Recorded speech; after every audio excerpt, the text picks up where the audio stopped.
반갑습니다. 이 시간 찬양 함께 보시고 예배 시작하도록 하겠습니다.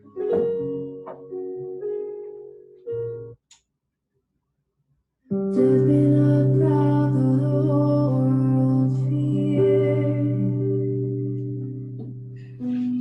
mighty and dreadful you may seem. And there's been a crowd for your pride has failed. You will not kill me. Though you may dwell in plague and void, you're a slave to fate and desperate men. So death, if you're asleep, be the gates to hell. Wide confident, when you will be no more,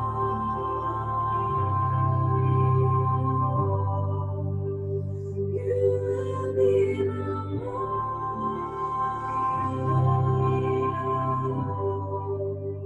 when you will be no more.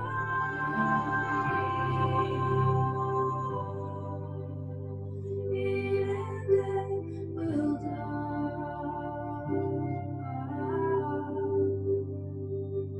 Even death will die.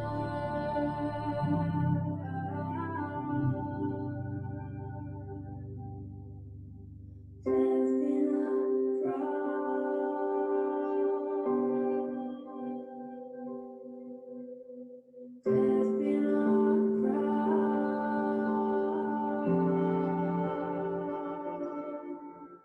Death in a crowd. Death in a crowd.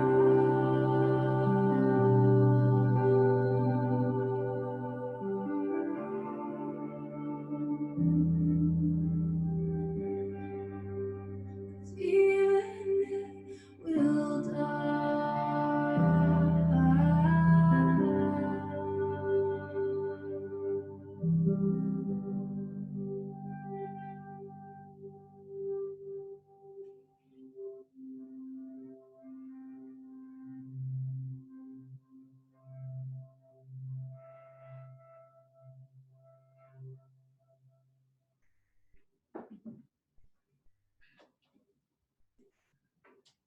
교회 소식 전하겠습니다.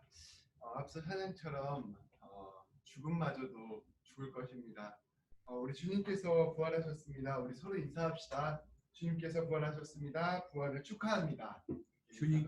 주님께서 부활하셨습니다. 부활을 축하합니다. 네, 여러분 부활을 축하합니다. 주님께서 부활하셨습니다. 모두 부활을 축하드립니다. 올해표 나의 사랑 내 어여쁜 자야 일어나서 함께 가자입니다. 우리가 비록 지금 함께 모이기 참 힘든 상황이지만 그럼에도 불구하고 주님께서 우리와 늘 함께 하심을 기억하며 하루하루 은혜 가운데 살아가는 우리 모든 성도님 되시기를 축복합니다.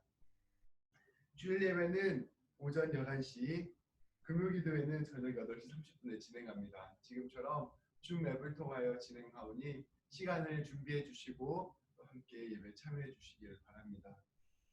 전 세계 코로나19 확산 방지를 위해서 함께 기도합시다. 계속해서 지금 사태가 심각해지는 곳이 많이 있는데 하나님께서 모든 교회 가운데 또 모든 나라 가운데 함께하여 주셔서 이 코로나19가 하루빨리 회복되어지고 많은 이들이 주님을 찬양하게 되는 귀한 역사가 일어날 수 있도록 나라고 함께 계속해서 기도했으면 좋겠습니다.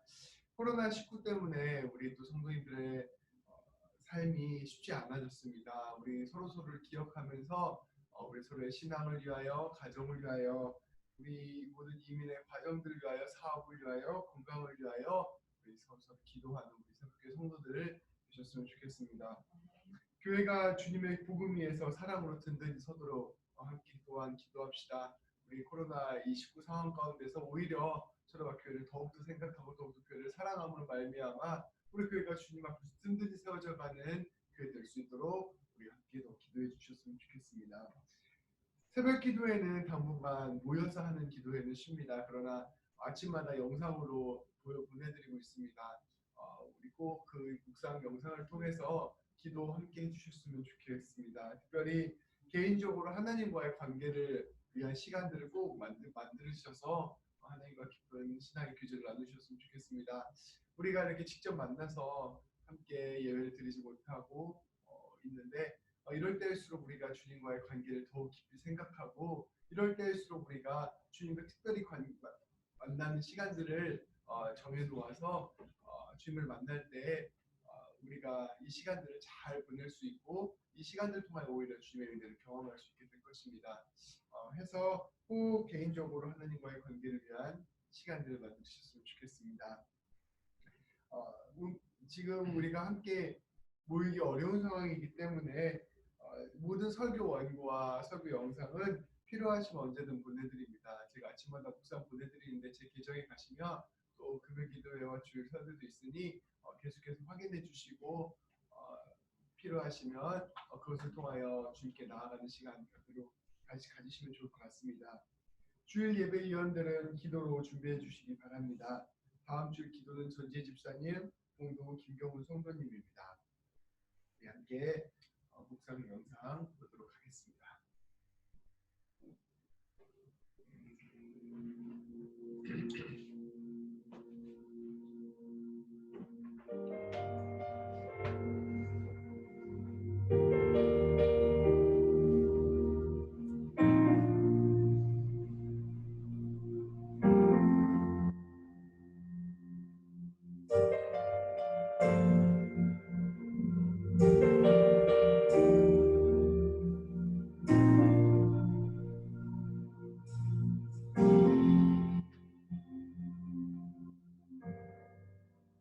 걷고 있네 높은 언덕 아무 말 없이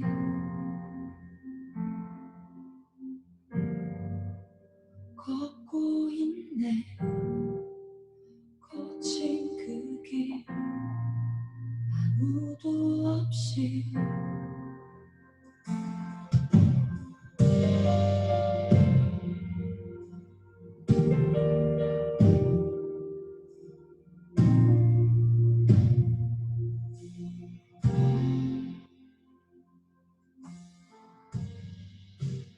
걷고 있네 높은 언덕 아무 말 없이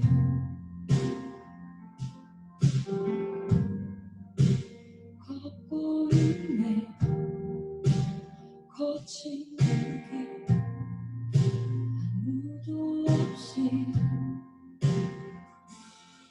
지친 발걸음 흐르는 눈물 온 땅을 적시네 십자가 내 죄 사했네 날 대신하신 한없는 사랑 어린 양 다시 사셨네 크고 놀라운 그 사랑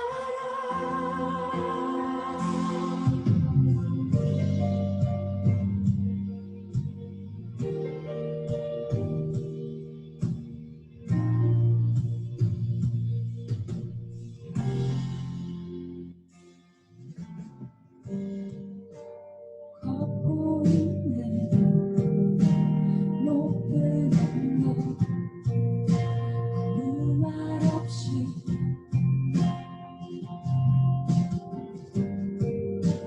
걷고 있네 거친 그 길 아무도 없이 지친 발걸음 흐르는 눈물 온 땅을 적시네 고통 당했네 피 흘리신 주 헤아릴 수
죄인된 날 위하여 다 이루셨네 다 이루셨네 죄인된 날 위하여 다 이루셨네 다 이루셨네 죄인된 날 위하여 다 이루셨네 다 이루셨네 죄인된 날 위하여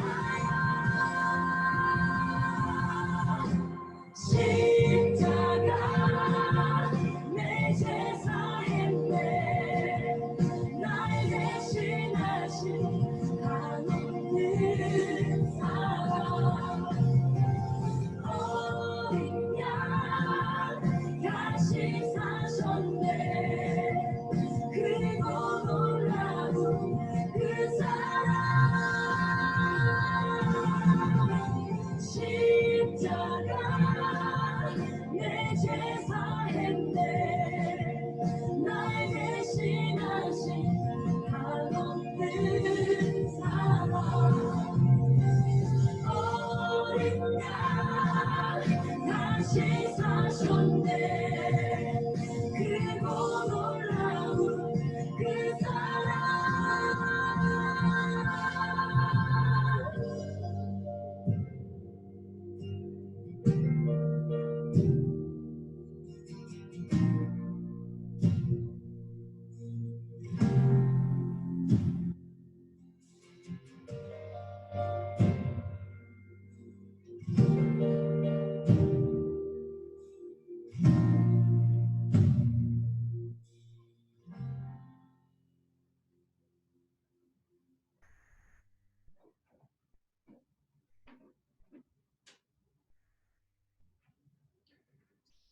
다 같이 마음을 모아 부활주일 예배를 드리시겠습니다.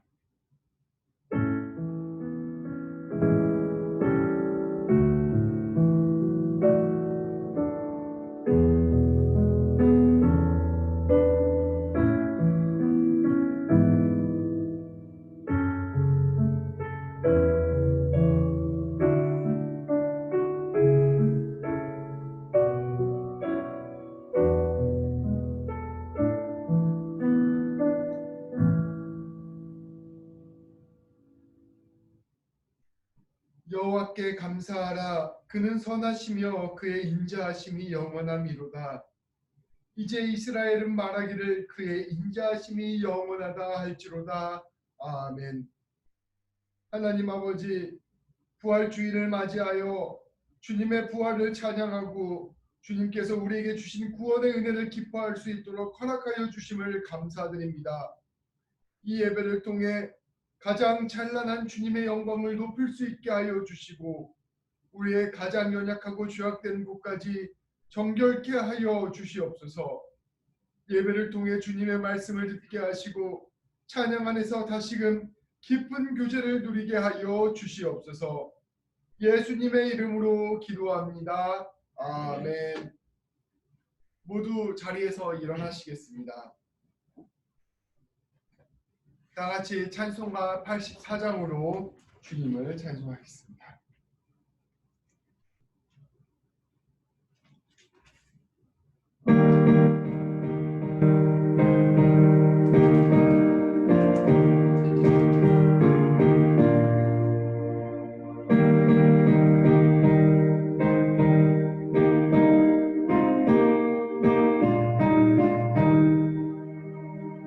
세상이 깜깜하여서 참 빛이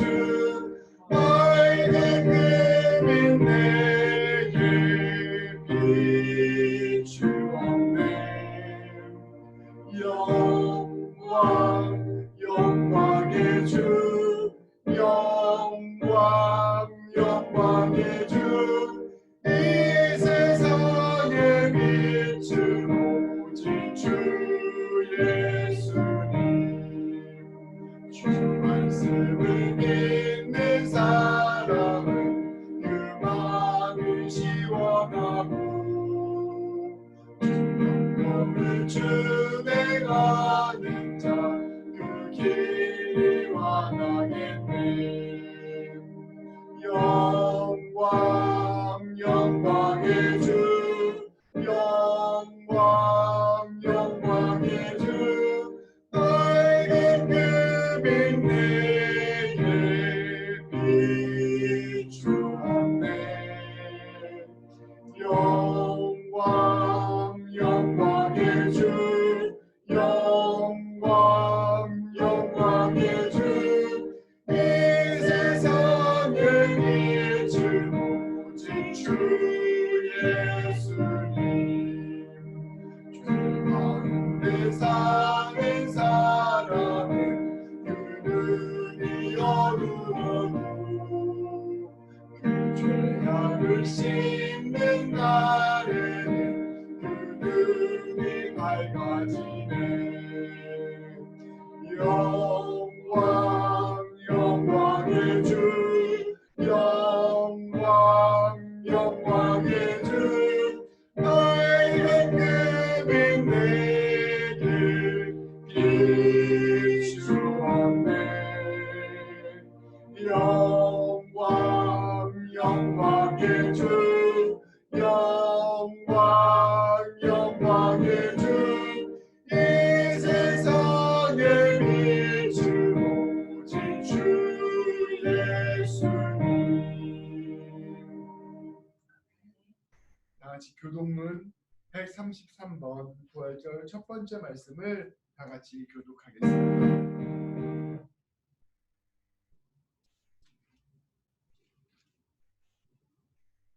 하나님께서 그를 사망의 고통에서 풀어 살리셨으니 이는 그가 사망에 매여 있을 수 없었습니다. 우리 주 예수 그리스도로 말미암아 우리에게 승리를 주시는 하나님께 감사하노니 그러므로 내 사랑하는 형제들아 결실하며 흔들리지 말고 항상 주의 일에 더욱 힘쓰는 자들이 되라. 이 말을 할 때 예수께서 친히 그들 가운데 서서 이르시되 너희에게 평강이 있을지어다 하시니 그들이 놀라고 무서워하여 그 보는 것을 영으로 생각하는지라. 예수께서 이르시되 어찌하여 두려워하며 어찌하여 마음에 의심이 일어나느냐. 내 손과 발을 보고 나인 줄 알아. 또 나를 만져보라. 영은 살과 뼈가 없으되 너희 보는 바와 같이 나는 있느니라. 그러나 이제 그리스도께서 죽은 자 가운데서 다시 살아나사 잠자는 자들의 첫 열매가 되셨도다. 예수께서 이르시되 나는 부활이요 생명이니 나를 믿는 자는 죽어도 살겠고 무릇 살아서 나를 믿는 자는 영원히 죽지 아니하리니 이것을 내가 믿느냐. 이르되 주여 그러하외다. 주는 그리스도시요 세상에 오시는 하나님의 아들이신 줄 내가 믿나이다. 아멘. 사도신경으로 우리의 신앙을 고백하겠습니다. 나는 전능하신 아버지 하나님 천지의 창조주를 믿습니다. 나는 그의 유일하신 아들 우리 주 예수 그리스도를 믿습니다.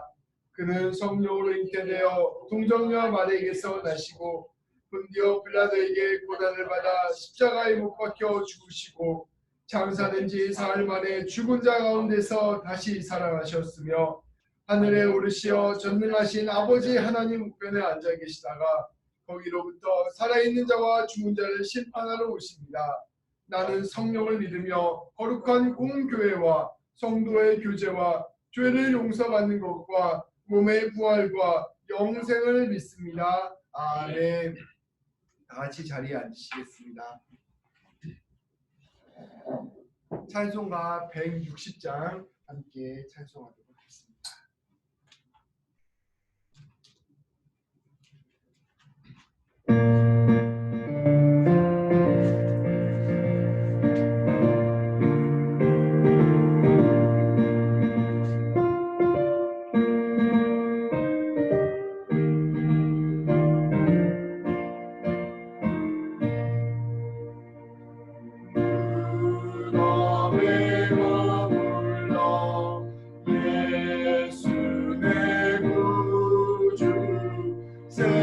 새벽이 기다렸네.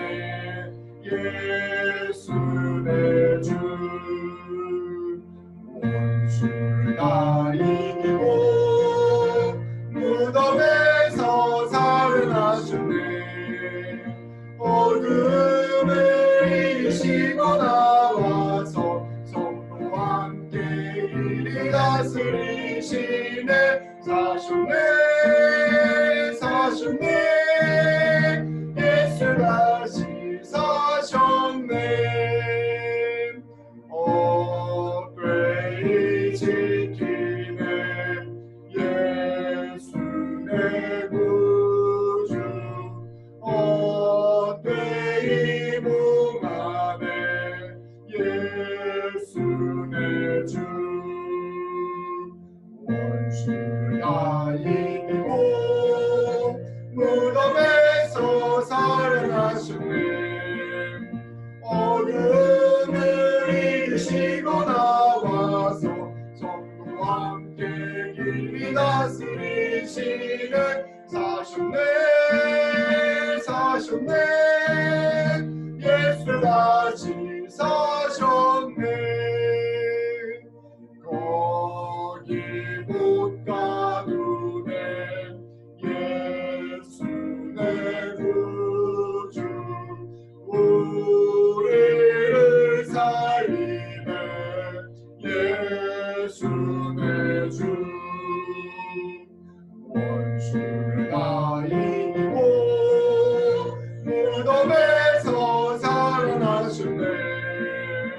어둠을 이기시고 나와서 성도와 함께 길이 다스리시네. 사셨네 예수 다시 사셨네. 이 시간 다 같이 고백의 기도를 드리시도록 하겠습니다. 주님께서는 우리에게 말씀하십니다. 나는 길이요 나는 진리요 나는 생명이다. 나를 신뢰하고 나를 의지하여라. 나의 뜻에 순종하고 너의 모든 삶을 나에게 맡기라 라고 말씀하십니다. 그러나 우리는 늘 이렇게 주님을 전적으로 믿고 신뢰하며 따르는데 늘 실패합니다. 머리로는 알지만 우리의 삶으로 이것을 실천하는 것이 어렵기 때문입니다. 주님의 능력과 권세를 여전히 온전히 믿지 못하기 때문입니다. 주님은 이러한 우리의 믿음 없음을 안타까워하십니다. 주님께서는 자신의 부활을 믿지 못하는 도마에게 내 손을 만져보고 내 발을 만져보아 내 부활을 믿으라 라고 말씀하십니다. 이 시간 우리도 이 시간 주님께 기도했으면 좋겠습니다. 주님, 우리에게 믿음을 주옵소서. 모든 삶의 자리에서 만남의 자리에서 학교에서 일터에서 이처럼 주님을 믿을 수 있도록 인도하여 주옵소서. 무엇보다 부활을 믿게 하여 주셔서 주님을 따르는 길이 십자가의 길처럼 보일지라도 부활을 믿고 담대하게 순종하며 나아갈 수 있도록 인도하여 주옵소서. 이렇게 다 같이 기도하시겠습니다.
우리 기도를 올려드리도록 하겠습니다.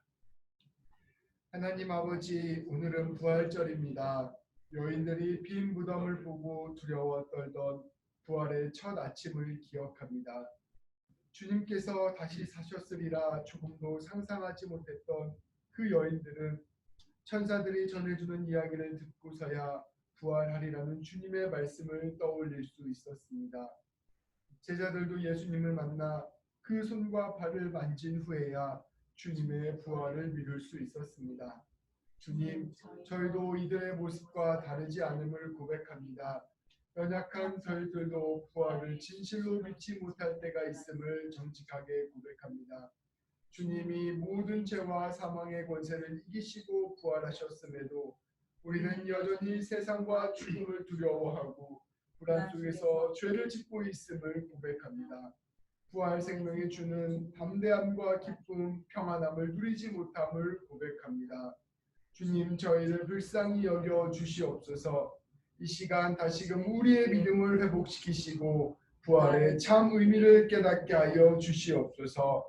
예수님의 이름으로 기도합니다. 아멘.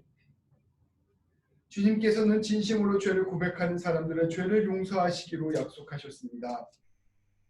너희는 그리스도 안에서 그의 은혜의 풍성함을 따라 그의 피로 말미암아 속량 곧 죄사함을 받았느니라. 아멘. 이것은 주님의 말씀입니다.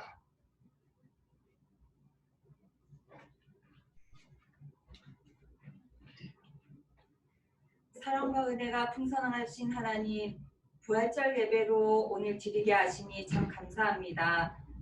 십자가를 바라보기보다 세상의 소식에 더 귀 기울였고 하나님께 간구하기보다 사람의 방법에 더 의지했음을 고백합니다. 저희의 모든 죄와 허물을 용서하여 주옵시고 돌이켜 십자가 앞으로 다시금 나아가는 시간 되게 하옵소서. 코비드19로 고통받고 있는 자들을 위로하여 주옵시고 속히 백신이 발견되게 지혜를 허락하여 주시옵소서. 무엇보다 저희에게 긍휼을 베푸시사 하나님의 시선으로 세상을 바라보게 하시며 어떠한 상황 속에서도 그 문제보다 크신 하나님을 보게 하옵소서. 한국에 출타 중이신 전상혁 선교사님과 신정숙 사모님의 건강을 지켜주시오며 끝까지 표대를 향해 나아가시는 선교사님 되게 하여 주시옵소서. 김동희 목사님에게 성령의 능력을 더하여 주시옵고 목사님을 통해 많은 사람들이 하나님의 사랑을 알게 하옵소서. 만남의 복을 허락하여 주시옵고 형통케 하옵시며 범사에 주님 영광 나타나게 하여 주시옵소서. 날마다 새 힘을 부어 주시오며 건강을 지켜 주시옵소서. 우리 새벽 성도님들의 건강을 지켜 주시옵고 혼돈과 어둠 가운데서 천지를 창조하신 주님께서 저희 성도님들의 삶 또한 질서를 부여하여 주시며 평안을 허락하여 주시옵소서. 부활하신 주님처럼 마주한 현실에서 믿음 생활에서 승리하는 성도님들 되게 하여 주시옵소서. 우리 청년들의 비전 위에 은혜를 부어 주시오며 하나님과 사람 앞에 은혜를 잇는 청년들 되게 하옵소서. 하나님을 사랑하는 열정을 부어 주시오며 하나님을 경외하는 청년들 되게 하옵소서. 주일학교 아이들을 늘 보호하여 주시며 은혜를 베푸시사 때에 따라 필요한 선생님을 만나게 하시고 다윗과 요나단과 같은 좋은 친구를 만나게 하여 주시옵소서. 십자가의 사랑과 부활의 기쁨과 감사를 올려드리는 오늘 이 예배가 비록 온라인으로 드리지만 이 시간 성령으로 하나 되게 하시며 온 마음과 정성을 다해 드리는 예배 되게 하옵소서. 온전히 예수 그리스도만 높이는 예배 되게 하옵소서. 감사드리며 예수님의 이름으로 기도합니다. 아멘.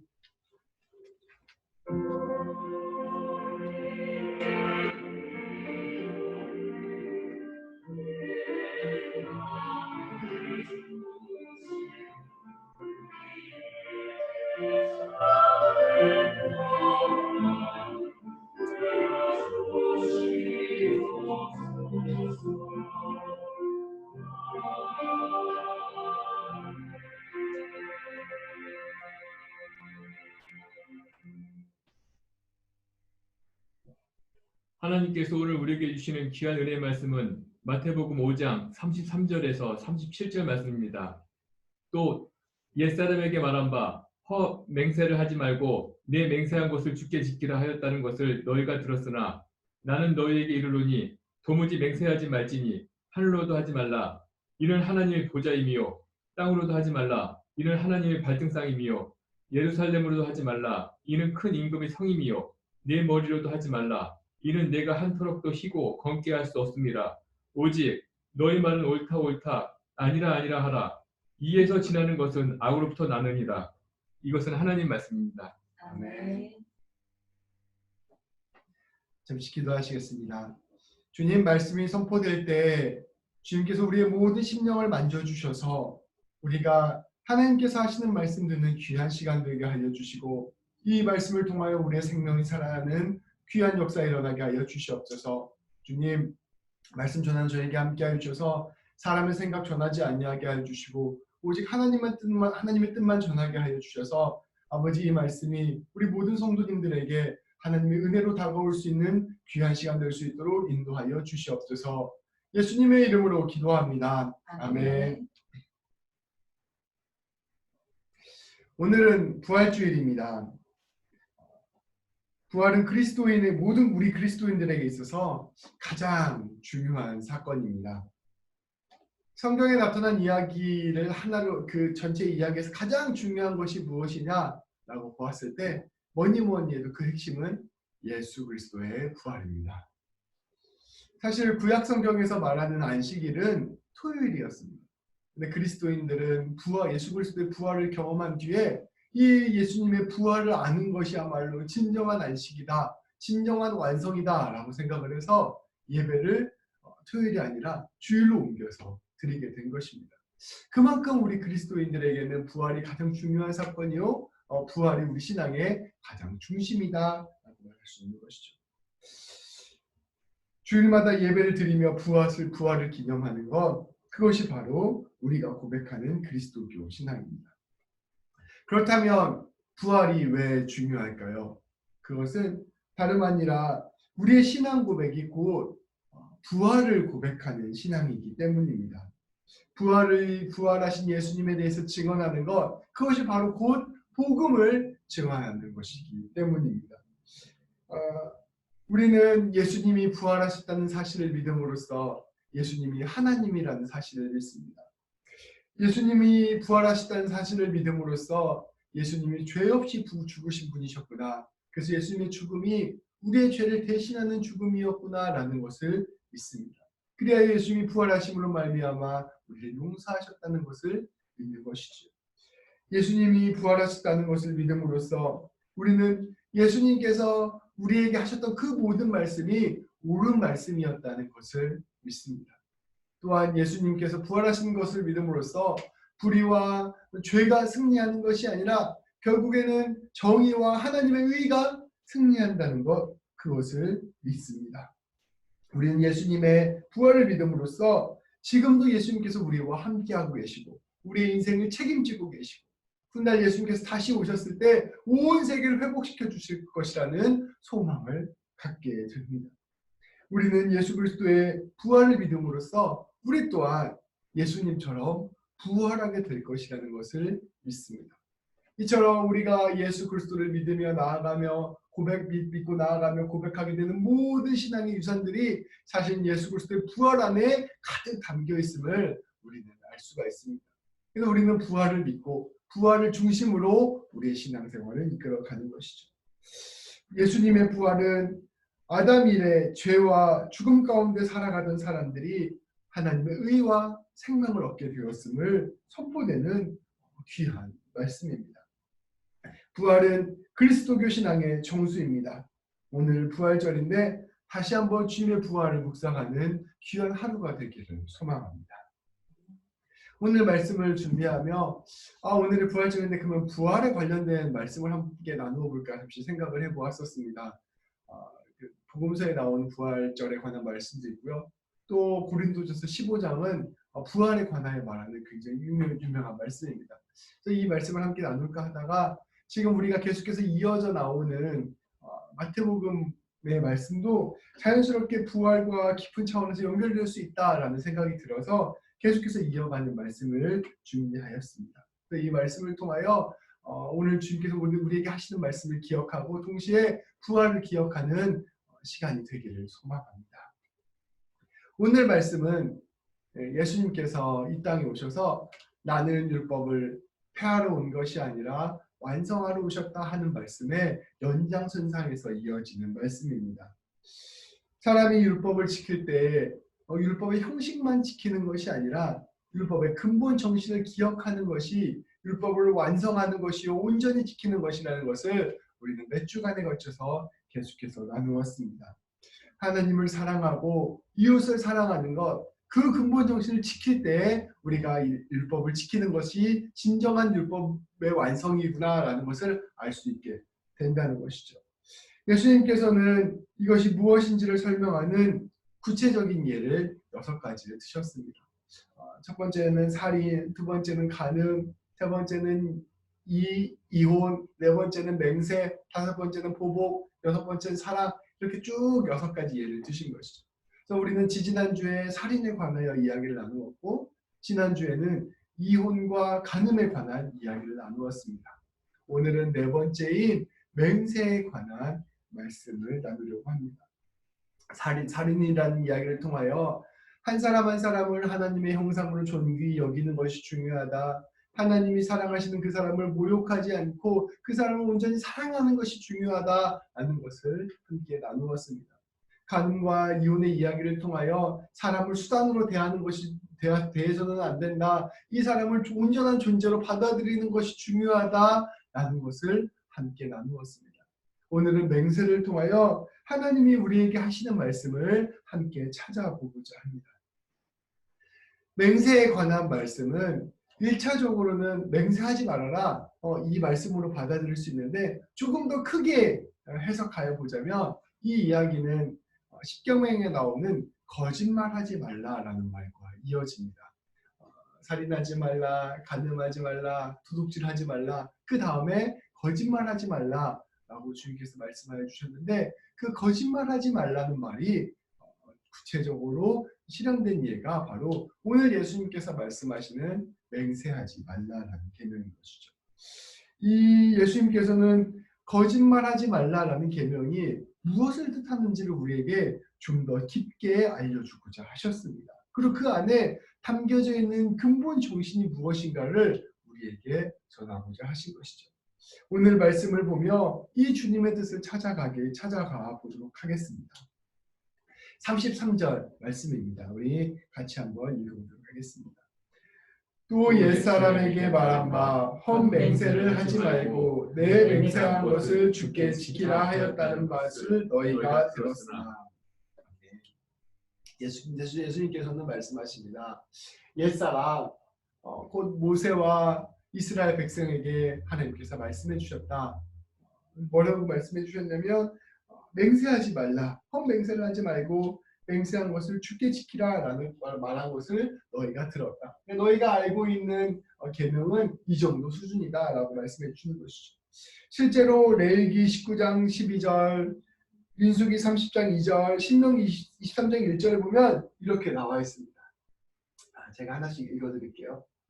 너희는 내 이름으로 거짓 맹세함으로 내 하나님의 이름을 욕되게 하지 말라. 나는 여호와이니라. 사람이 여호와께 서원하였거나 결심하고 서약하였으면 깨뜨리지 말고 그가 입으로 말한 대로 다 이행할 것이니라. 내 하나님 여호와께 서원하기를 갚기를 더디하지 말라. 내 하나님 여호와께서 반드시 그것을 내게 요구하시리니 더디면 그것이 내게 죄가 될 것이라.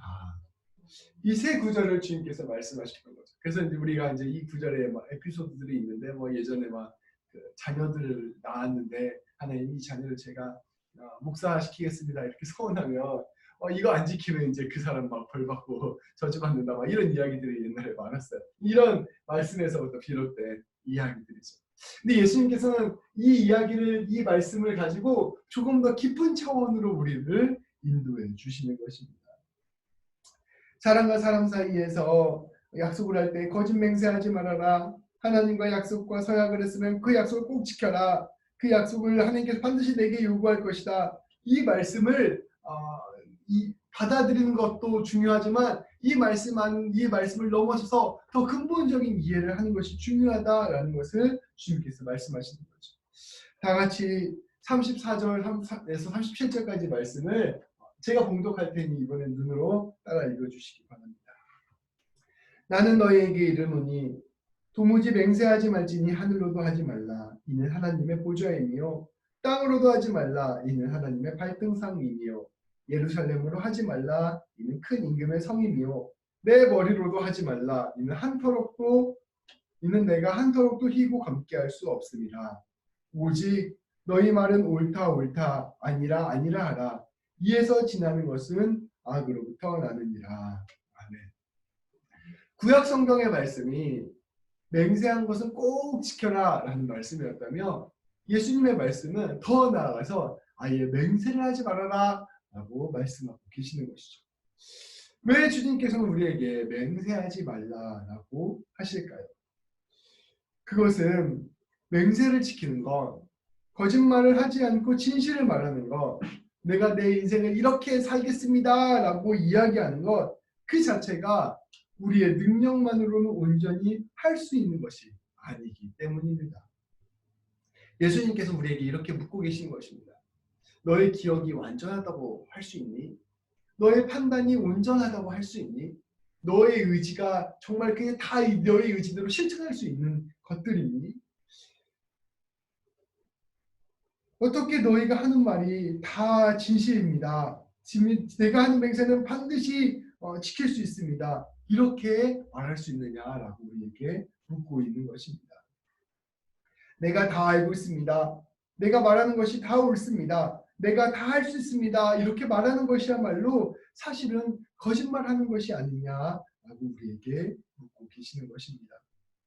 주님께서는 옛 맹세가 너희가 무엇을 하지 말아라, 뭘 해라 이런 차원의 문제에서부터 너 자신을 바라보라라는 문제로 바꾸는 것이 바로 우리 주님께서 지금 우리에게 하시는 말씀인 것입니다.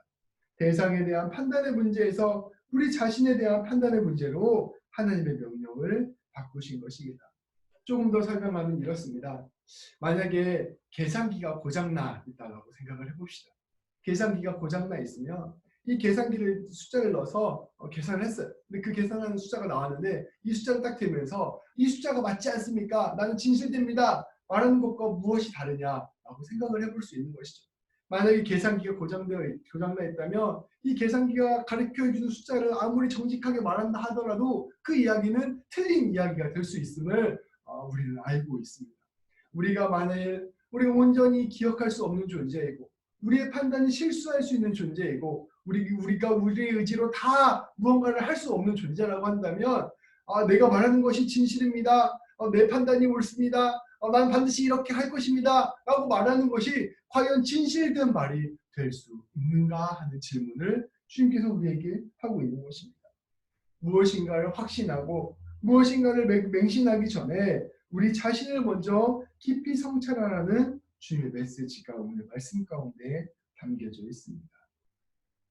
오늘 말씀을 살펴봅시다. 예수님께서는 말씀하십니다. 도무지 맹세하지 말아라. 하늘에게 맹세하지도 말아라. 땅에게도 맹세하지 말아라. 예루살렘에게도 맹세하지 말아라. 이 모든 맹세 앞에는 늘 하나님이 계신다라고 이야기하고 계시는 것이죠.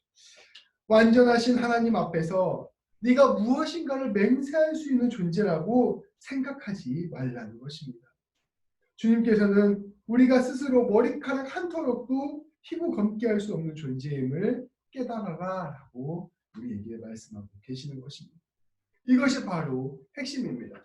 거짓말을 하지 않는다는 것은 내가 거짓말을 안 할 거예요. 난 항상 솔직하게 말할 거예요. 라고 이렇게 이야기하는 것에서 끝나는 것이 아니라 내가 온전히 진실을 말할 수 없는 존재구나 라는 것을 깨닫는 데까지 이를 때 진실로 거짓말을 하지 않는 존재가 된다는 것이죠. 이것은 다시 말하면 나를 진실되게 바라보는 것, 그것이 바로 정직한 것이다 라는 것입니다. 당신은 율법을 열심히 지켰으나 실제로 율법의 정신을 다 놓쳐버린 사람들이 있었습니다. 바로 당시의 율법학자들, 바리새인들, 서기관들이었습니다. 이들은 율법을 열심히 지켰지만 그 안에 담겨져 있던 하나님의 뜻을 잃어버렸습니다. 곧 하나님을 사랑하고 이웃을 사랑하는 것을 그 정신을 잊어버린 것입니다. 그래서 이들은 율법 그 자체만을 사랑하는 율법주의자들이었습니다. 율법주의자들이 이처럼 율법의 형식만을 지키고 그 정신을 다 잃어버린 것은 어떤 이유 때문이었을까요? 그것은 다름이 아니라 그들이 자기 자신을 과신하고 있었기 때문입니다. 우리는 율법을 다 알 수 있는 존재들이야. 우리는 율법을 다 판단할 수 있는 존재들이야. 우리는 율법을 다 지킬 수 있는 존재들이야. 라고 생각한 데에서부터 이 사람들은 실수하기 시작한 것이죠. 그러한 생각을 뿌리로 해서 이 사람들은 자기 자신이 율법을 잘 지키고 있는 엘리트요, 선택받은 사람이요, 의로운 사람이라고 생각했습니다. 이러한 생각에서부터 그들은 함정에 빠지게 된 것입니다. 그들은 하나님 앞에서 교만하였습니다. 그리고 두 번째로 이들은 다른 이들을 정죄하고 다른 이들을 무시하는 함정에 빠졌습니다. 이들은 하나님이 자신을 특별히 선택했다고 믿었고 그 믿음 가운데서 자기를 높이는데 주저함이 없었습니다. 이들은 자신들은 온전한 삶을 살고 있는데 저 사람들은 하나님 뜻대로 살지 않아 라고 해서 비난하고 정죄하는 데 급급했습니다. 자기가 완전한 사람이라는 착각 속에서 율법의 근본 정신과 완전히 반대의 길을 가게 된 것입니다. 율법의 형식을 넘어서 율법의 근본 정신을 지킨다는 것은 하나님을 사랑하고 이웃을 사랑하는 것이라 여러 차례 말씀드렸습니다. 그렇다면 우리가 이처럼 하나님을 사랑하고 이웃을 사랑하는 것은 어떨 때 어떻게 해야 가능한 것일까요? 그것은 다름이 아니라 내가 피조물이라는 사실, 내가 한계를 가진 사람이라는 사실, 내가 부족한 사람이라는 사실을 깊이 깨닫는 데서 가능합니다. 그리고 이러한 나를 주님께서 사랑해 주셨다. 이러한 나를 용납하고 용서해 주셨다. 주님께서 나를 품어주셨다라고 고백할 때 가능한 것입니다.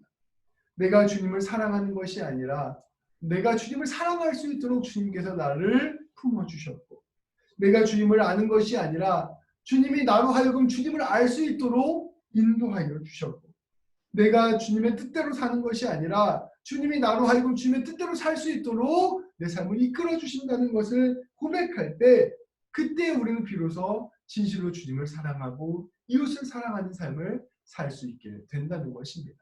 이렇게 자기 자신을 정직하게 직면한 사람만이 주님께서 원하시는 삶으로 자신의 삶이 이끌림을 받게 되는 것입니다.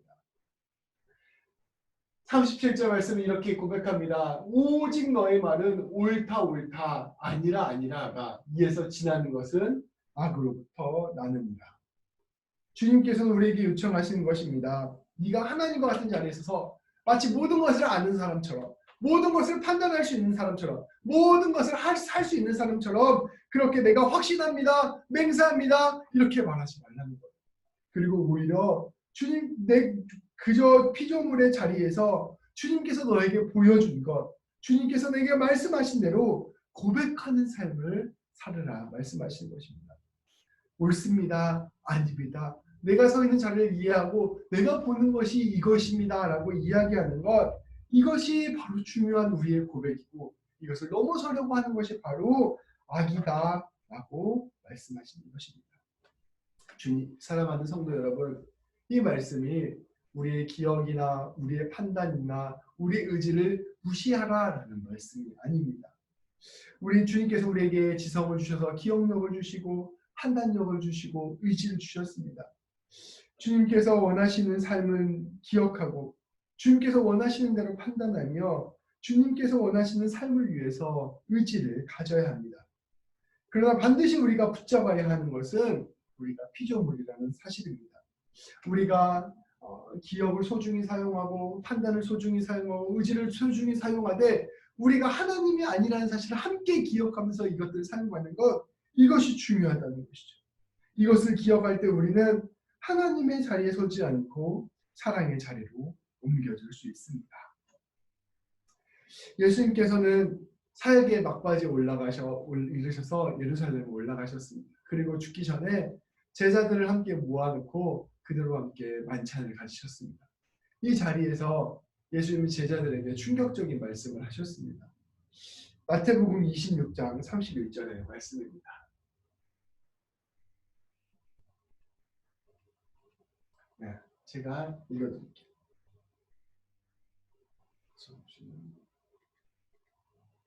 네, 제가 읽어드리겠습니다. 예수께서 제자들에게 이르시되 오늘 밤에 너희가 다 버리리라. 기록된 바 내가 목자를 치리니 양의 떼가 흩어지리라 하였느니라. 이것은 예수님이 십자가에 못 박히기 전에 제자들에게 했던 말씀이에요. 뭐라고 얘기하시냐면 오늘 밤에 너희가 다 나를 버릴 것이다 라고 하신 예언이었습니다. 이 이야기를 듣고 제자들이 깜짝 놀랐습니다. 그리고 특별히 베드로가 아주 놀랐는데 그때 베드로가 이렇게 대답하여 이릅니다. 베드로가 대답하여 이르되 모두 주를 버릴지라도 나는 결코 버리지 않겠습니다. 굳은 맹세를 한 것이에요. 오늘 갑자기 제가 이 말씀을 하는 이유는 맹세하지 말아라 라는 말, 우리는 맹세할 수 없는 존재다 라고 했던 그 고백이 이 베드로의 모습에 그대로 담겨져 있기 때문입니다. 예수님께서 오늘 밤에 너희가 나를 다 버릴 거야 라고 말했을 때 베드로가 아주 당당하게 얘기했다는 것이죠. 모두 주를 버릴지라도 나는 주를 결코 버리지 않겠습니다. 근데 베드로가 그때 예수님께서 이렇게 다시 말씀하십니다. 예수께서 이르시되 내가 진실로 내게 이르노니 오늘 밤 닭 울기 전에 네가 3번 나를 부인하리라. 예수님께서 이렇게 말씀하십니다. 베드로야, 내가 진실로 너에게 지금 이야기하는데 너가 오늘 밤에 나를 부인할 거야. 한 번도 아니고 3번이나 부인할 거야 라고 말씀하시는 것이죠. 근데 베드로가 다시 한번 이렇게 고백합니다. 베드로가 이르되 내가 주와 함께 죽을지언정 주를 부인하지 않겠나이다 하고 그 옆에 있는 모든 제자들도 그와 같이 말하니라 라고 말씀은 이야기하고 있습니다. 베드로, 예수님과 3년을 함께 동고동락했던 베드로, 예수님을 가장 사랑하였던 베드로, 사람들이 예수님을 잡으러 오자 칼을 뽑아서 그 사람들의 귀를 잘라냈던 그 베드로, 불과 같은 베드로가 예수님에게 자기 확신을 가지고 굳게 맹세한 것입니다. 내가 주와 함께 죽을지언정 주를 부인하지 않겠습니다. 얼마나 이 고백이 진실된 고백이었겠습니까? 그러나 베드로는 채 하루가 지나기 전에 무너지고 말았습니다. 예수님께서 사로잡히시자 베드로는 그 예수님이 어떻게 되는지를 보려고 가야바라는 대제사장의 집에 찾아가요. 그래서 멀찌감치 서서 예수님이 이제 재판받는 모습을 보는 거죠. 그때 베드로에게 사람들이 찾아갑니다. 혹시 너 예수님이랑 같이 다녔던 것 같은데 너 예수님과 같은 편 아니야? 너 예수님과 같은 도당 아니야? 이렇게 막 묻는 거예요. 그때 예수님께 베드로는 이렇게 대답합니다. 나는 내가 무슨 말을 하는지 알지 못하겠노라. 나는 그 사람을 알지 못하느라. 심지어 마지막에는 저주와 맹세까지 하면서 나는 그 사람을 알지 못하노라 라고 부인하였습니다. 그렇게 굳은 마음을 가지고 진실된 마음을 가지고 예수님 나는 절대로 예수님을 배신하지 않겠습니다 라고 말했던 그 베드로가 채 하룻밤이 지나기 전에 그 3번을 부인하는 모습을 보여준 것입니다. 베드로가 3번 부인했을 때 닭이 울었고 그때 베드로는 자기가 했던 맹세가 떠올랐습니다. 말씀은 이렇게 이야기합니다.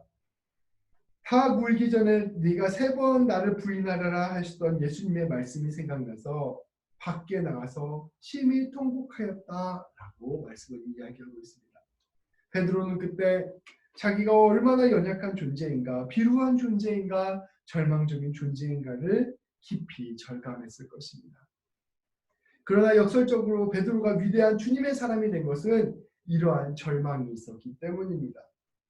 예수님께서는 십자가에 부활하신 뒤 베드로를 찾아가셨습니다. 그 베드로와 함께 음식을 먹고 3번 예수님이 베드로에게 다시 물으셨습니다. 아마도 베드로가 3번 부인했기 때문에 3번 물으신 것 같습니다. 베드로에게 이렇게 물어봅니다. 네가 이 사람보다 나를 더 사랑하느냐? 라고 물어보셨어요. 네가 나를 사랑하느냐? 라고 3번이나 물어보신 것입니다. 베드로는 아마 부끄러워서 얼굴을 들지 못했을 것입니다. 그리고 예전에는 그렇게 내가 진실된 마음으로 이렇게 하겠습니다 맹세하고 고백했는데 이제 차마 그렇게 맹세하는 마음으로 고백할 수 없었을 것입니다. 베드로는 담담히 이렇게 고백합니다. 주님, 내가 주님을 사랑하는 줄 주님께서 아시나이다. 예전에는 자기 확신에 찬 자기의 이야기였다면 이젠 주님 앞에서 이러한 나를 받아주시는 주님의 사랑 앞에서 겸손하게 자신을 내어드리는 고백의 말로 내가 사랑하는 줄 주님께서 아시나이다 라고 고백한 것입니다. 베드로는 더 이상 당당하게 내가 주님을 위해서 죽겠습니다 맹세하는 사람이 아니었습니다. 그저 겸손하게 자신이 아는 바, 느끼는 바, 생각하는 바를 고백하는 사람이었습니다. 그는 이제 자신의 한계를 잘 알고 이러한 자신을 사랑해 주시는 주님을 잘 아는 사람이 된 것입니다. 베드로는 이때부터 놀라운 삶을 삽니다. 자기가 스스로 주님을 위해 죽겠다고 선언했을 때에는 그저 배신하고 말았지만 그가 자신의 모습을 직면하고 주님의 사랑을 깨달았을 때는 실제로 죽기까지 주님의 일을 감당하는 단단한 반석이 된 것입니다. 우리가 무언가를 알아가는 데에는 이러한 과정을 모두 다 겪는 것 같습니다. 어떤 일에 뛰어든다던가 무언가를 배우기 시작할 때라던가 이럴 때에는 막 자신감이 생기는 거예요. 내가 뭐든지 다 할 수 있을 것 같습니다. 내가 이 일을 반드시 성공할 수 있을 것 같습니다. 이런 마음을 가지고 그 일에 뛰어들어요. 근데 그 일을 막상 뛰어들게 되면 처음에 높았던 자신감이 점점점 떨어집니다. 그래서 그 분야에 대해서 그 모습에 대해서 자신감이 완전히 떨어졌을 때 바닥이 쳤을 때 그때부터 사실은 진짜 실력이 쌓이게 되는 것입니다. 그때부터는 조금씩 겸손함을 가지고 내가 이렇게 성장하고 있구나라는 것을 깨달아 알게 됩니다. 우리의 신앙도 마찬가지입니다. 주님, 내가 이대로 살겠습니다. 하나님, 내가 주의 뜻대로 모든 일을 감당하겠습니다. 내가 모든 일을 할 수 있습니다. 라고 생각하는 것은 어쩌면 아직 초보의 신앙입니다. 근데 우리는 다 신앙생활을 하면서 느끼죠. 그 초보의 신앙을 가지고 막 뛰어들었을 때 나는 이렇게 할 수 없는 사람이구나. 나는 매 순간 연약하구나. 내가 주님의 뜻을 아는데 오늘도 실수하고 실패했구나라는 것을 깨닫게 됩니다. 그래서 결국은 우리의 자존감, 우리의 신앙이 바닥이구나라는 것을 깊게 경험하게 되는 것이죠. 그런데 진짜 신앙은 사실 여기에서부터 시작됩니다. 우리가 하나님 앞에서 할 수 있는 존재가 아니구나. 내 신앙이 정말로 연약하구나. 내가 맨날 실패하는구나. 내 모습이 조금도 고쳐지지 않는구나. 나는 도대체 주님 앞에서 무언가를 장담할 수 없는 사람이구나 라는 것을 깨달았을 때 거기서부터 주님은 우리를 빚어가시고 거기서부터 주님은 주님의 형상대로 우리를 만들어 가시는 것입니다. 그것이 오늘 말씀이 우리에게 가르쳐주는 것이에요. 우리의 신앙은 확신하는 것에서부터 점점 더 고백하는 것으로 넘어가게 되는 것이죠. 이것이 바로 신앙의 놀라운 신비입니다. 그리스도인은 예수님과 함께 죽고 예수님과 함께 살아가는 것입니다. 이제껏 자기 자신을 믿고 자기 능력을 믿고 자기의 의지를 믿는 사람에서 주님을 믿고 주님의 용서를 깨닫고 주님의 사랑을 받아들이는 사람이 되는 것입니다. 나의 교만과 자랑을 내려놓고 겸손히 주님 앞에 나아가는 사람이 되는 것입니다. 하나님에 대해서 그리고 우리 자신의 인생에 대해서 그리고 이웃에 대해서 세상에 대해서 겸손하게 대하는 사람입니다. 그저 주님이 주신 사랑을 삶으로 드러내는 사람입니다. 다시 확신하는 사람이 아니라 고백하는 사람이 되는 것, 이것이 바로 그리스도인이 되는 것입니다. 예수님께서 맹세하지 말라라고 하신 말씀에는 그러한 깊은 의미가 담겨져 있습니다. 부활절, 우리가 기억해야 하는 부활은 무엇일까요? 그것은 이전에 나는 죽었고 이제 예수님과 더불어 나는 새롭게 부활하였다는 것입니다. 죽는 자가 누리는 것이 부활입니다. 마치 김치를 담글 때 그 뻣뻣했던 배추를 소금에 막 절여가지고 그 배추가 흐물흐물해져서 그 흐물흐물해진 배추에 양념을 넣어서 김치로 만드는 것처럼 우리는 뻣뻣했던 우리 자신을 주님 앞에서 절여서 우리 자신을 온전히 죽음으로 만들어 놓고 그 죽은 우리를 주님께서 버무려서 새로운 김치로 만들어내는 것, 그런 삶을 우리는 살아내야 된다는 것이죠. 부활을 생각할 때 우리는 기억해야 됩니다. 우리는 모두 죽어야 합니다. 죽음의 자리에 나아갈 때 주님께서 우리를 살리실 것입니다. 주님께서 우리를 살리시는 그 자리에서 우리는 비로소 하나님을 사랑하고 이웃을 사랑하는 사람으로 거듭날 것입니다. 기도하시겠습니다. 주님, 오늘 말씀을 통하여 맹세하지 말라라는 말씀을 우리에게 가르쳐 주셨음을 고백합니다. 그저 내가 거짓말하지 말아야지, 내가 주님 앞에서 진실되게 살아야지, 이렇게 고백하는 차원이 아니라 나는 진실을 말할 수 없는 사람이구나, 나는 주님의 뜻대로 살아갈 수 없는 사람이구나, 나는 어느 것 하나도 장담할 수 없는 사람이구나 라는 것을 깨닫게 되는 차원에까지 이르게 될 것을 주님께서 요청하는 것을 우리가 오늘 말씀을 통하여 배웠습니다. 하나님 아버지, 사실 우리가 우리 자신을 되돌아볼 때 우리는 장담하거나 확신하기보다는 오히려 절망하고 주님 앞에서 무너져 있는 상태임을 더욱더 고백합니다. 주님, 이런 우리의 모습을 긍휼히 여겨주셔서 이 모습을 통하여 하나님께 더욱더 나아가는 자들 될 수 있도록 인도하여 주시옵소서. 하나님, 우리에게 때에 맞는 주의 사랑을 허락하여 주시고 은혜를 허락하여 주시고 주의 붙들림을 허락하여 주셔서 하나님, 우리가 주님 앞에서 부활의 생명을 매 순간 누리며 살아가는 우리 모두가 될 수 있도록 인도하여 주시옵소서. 아름다운 고백으로 삶을 아름다운 주의 향기를 드러냈던 베드로처럼 우리도 주님을 향한 고백으로 예수 향기 드러내는 자들 될 수 있도록 인도하여 주시옵소서. 예수님의 이름으로 기도합니다. 아멘. 찬송가 165장으로 우리의 고백을 올려드리겠습니다.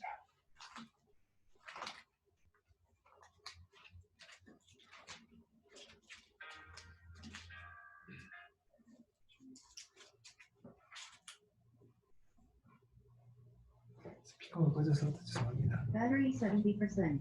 Connected to V2NG. Connected to LAPTOP and FBQTDPI.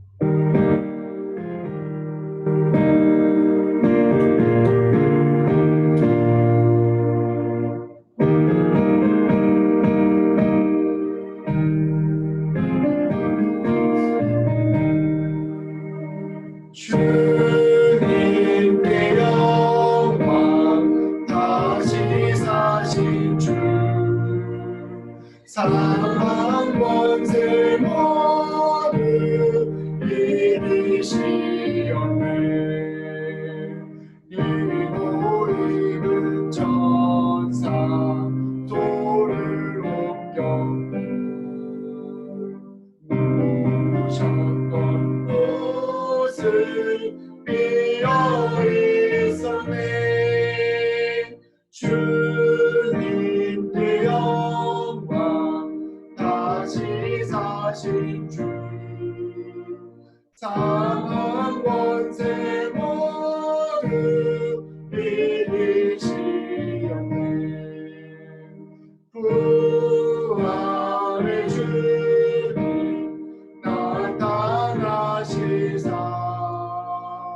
두려움과 의심 물리치셨네.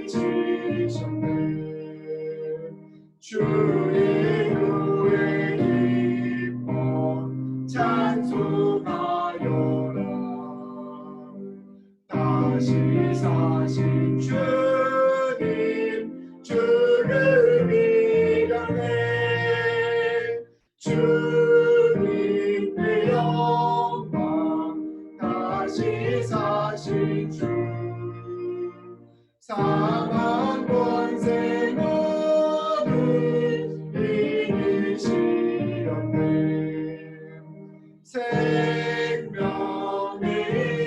임금, 영광의 주님, 주님 없는 삶은 없을 뿐이라. 주의 사랑으로 세상이 이고 요단 건너보자 마리아.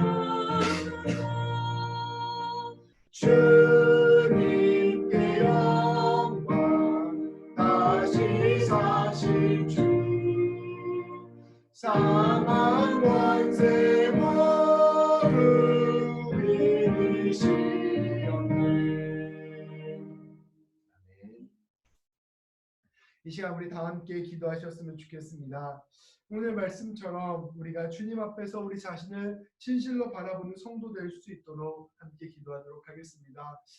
우리 자신을 과신하고 확신하며 나아가는 것이 아니라 겸손하게 주님 앞에서 우리 자신을 바라보고 우리 가운데 일하시는 하나님을 붙잡고 나아가는 우리 모두 될 수 있도록 함께 기도하시며 나아가겠습니다. 특별히 우리의 모든 삶 가운데 주님께서 함께 하실 수 있도록 기도하겠습니다. 우리 성도님들의 신앙과 건강과 가정과 일터와 삶의 모든 문제들 가운데 주님께서 주권적으로 역사해 달라고 함께 기도하겠습니다. 우리 교회가 주님의 은혜 가운데 든든히 세워질 수 있도록 함께 기도하시겠습니다. 코로나19로 인하여 고통당하고 있는 모든 사람들의 치유와 회복을 위하여 의료진들과 당국자들을 위하여 연구하는 사람들을 위하여 우리가 시간 다 같이 마음을 모아 기도하시겠습니다. 기도하시겠습니다. 하나님 아버지 감사합니다. 아버지 우리 귀한 아버지 새벽에 모든 성도님들을 위해 기도합니다.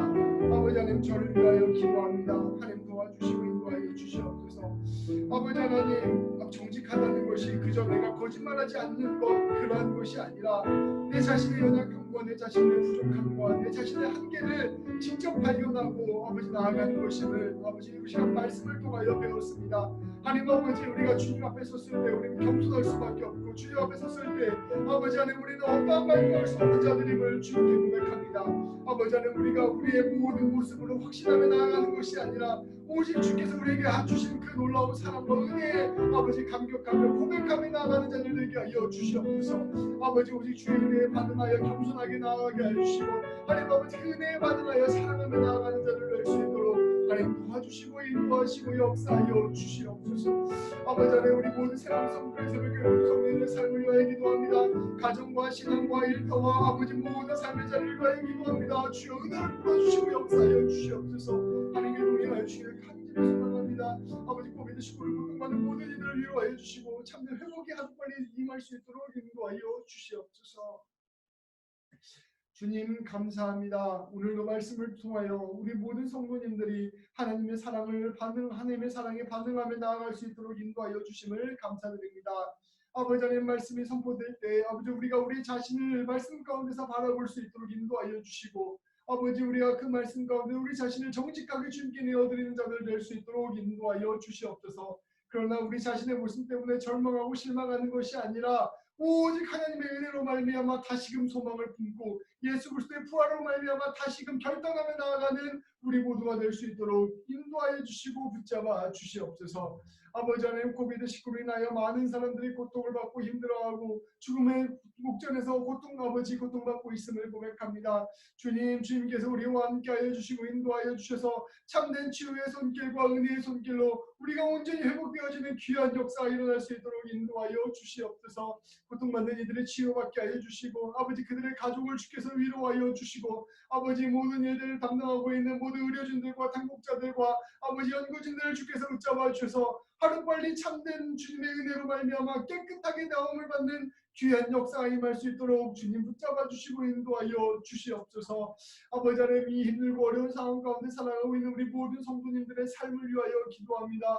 아버지 하나님 이 순간순간 가운데 우리 성도님들의 신앙을 붙잡아 주시고 아버지 가정을 붙잡아 주시고 일터를 붙잡아 주시고 이민의 모든 과정들을 붙잡아 주시고 아버지 하나님 모든 건강을 붙잡아 주셔서 우리 모든 성도님들의 이 시간을 통하여 하나님의 은혜를 고백하고 하나님의 인도하심과 보호하심과 역사하심을 함께 찬양하게 되는 귀한 시간들 될 수 있도록 주님 붙잡아 주시고 인도하여 주시옵소서. 아버지 한 주간의 삶을 살아갈 때 낙심하지 아니하게 하시고 흔들리지 아니하게 하시고 오히려 주님을 붙잡고 나아감으로 말미암아 더욱더 굳건해지게 하여 주시며 그 마음에 평안함을 주시고 담대함을 주셔서 늘 주님 안에서 승리할 수 있는 자들 될 수 있도록 인도하여 주시옵소서. 아버지 때에 맞는 도움들을 허락하여 주시고 아버지 안에 많은 사람들 귀한 사람들 만날 수 있도록 인도하여 주셔서 아버지 우리 성도님들이 이 모든 시간들을 통하여 세세하게 일하시는 하나님을 다시금 찬양하며 나아갈 수 있도록 주님 붙잡아 주시고 인도하여 주시옵소서. 특별히 성도님들 삶의 기도 제목들을 가지고 기도할 때 아버지 하나님 그 작은 기도 제목까지도 주님께서 응답하여 주시고 세심하게 도와주셔서 모든 순간 가운데 함께 하시는 하나님 경험하며 나아가는 자들 될 수 있도록 인도하여 주시옵소서. 예수님의 이름으로 기도합니다. 아멘. 다 같이 자리에서 일어나시겠습니다. 찬송가 171장으로 주님 찬양하며 나아가겠습니다.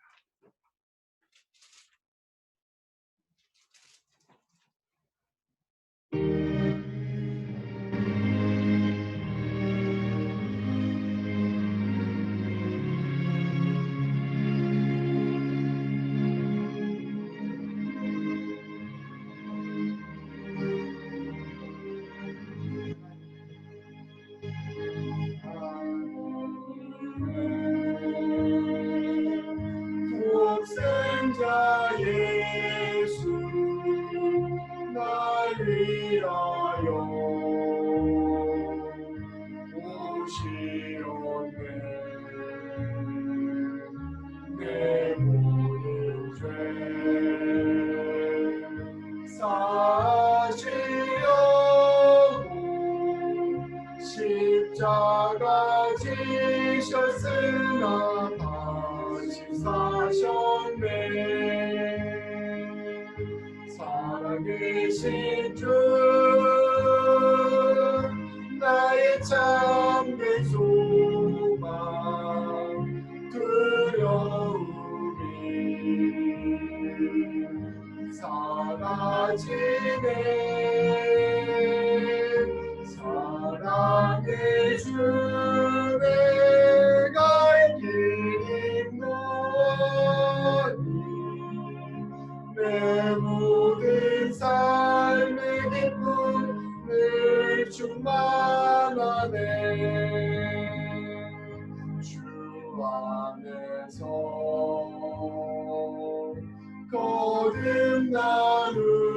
거듭나누리 기뻐하며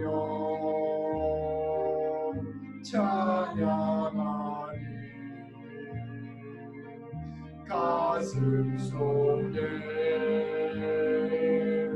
넘치는 원시 우리의 가는 길에 소망 넘치네. 살아계신 주 나의 참된 소망 두려움이 사라지네. 사랑의 주 내가 길 인도하니 내 모든 삶의 기쁨을 주만에. 선한 싸움 다 마친 후에 우리 주님 배우리라. 사망 권세 다 물리치고 주님이 다스리니 영광 넘치네. 살아계신 주 나의 참된 소망 두려움이 사라지네. 사랑의 주 내가 길 인도하니 내 모든 삶의 기쁨을 충만하게.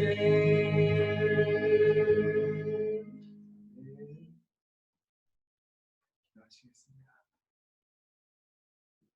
우리 주 예수 그리스도의 은혜와 하나님의 사랑과 성령의 교통하심이 자신의 모습을 정직하게 바라보고 내 확신으로 맹세하기보다는 주님이 주신 은혜로 고백하며 살아가기를 결단하는 모든 새벽교회 성도들 위해 지금도 코비드19로 고통받는 한 사람 한 사람 위해 그리고 그 가족들과 의료진, 각국의 담당자들, 연구진들을 위해 이제로부터 영원까지 함께하기를 간절히 축원하옵나이다. 아멘.